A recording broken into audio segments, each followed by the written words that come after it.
अस्सलामुअलैकुम, आप देख रहे हैं होराइजन न्यूज़ एचडी। खबर शामिल करते हैं साहिवाल से। कलमा चौक साहिवाल अलमारूफ मोर वाला चौक कंप्यूटर मार्केट नशइयों की आमाजगाह बन गया।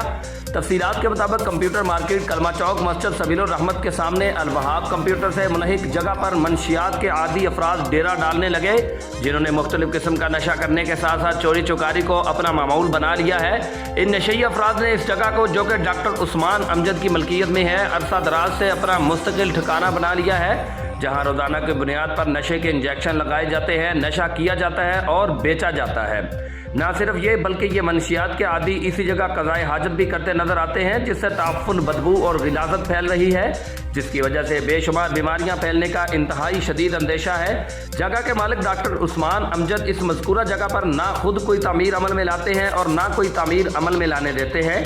इनकी गफलत की वजह से मार्केट में ताफ़ुन, बदबू और गिलाजत का एक अजीब सा माहौल पैदा हो गया है। दुकानदार हजरात खसूसन अलवहाब कंप्यूटर वालों का कहना है कि इन नशई अफराद की वजह से गाहक को घिन आती है और वो इधर का रुख नहीं करता, जिसकी वजह से दुकानदारी में बहुत नुकसान हो रहा है। लिहाजा इस मकरूह माहौल को ना सिर्फ साफ किया जाए बल्कि इसका मुस्तकिल सदेबाब किया जाए, ताकि दुकानदार हजरात सुकून से सेहतमंद माहौल में अपना कारोबार जारी रख सकें। रिपोर्ट महबूब चौधरी, सरपरस्त आला, होराइजन न्यूज़ एचडी।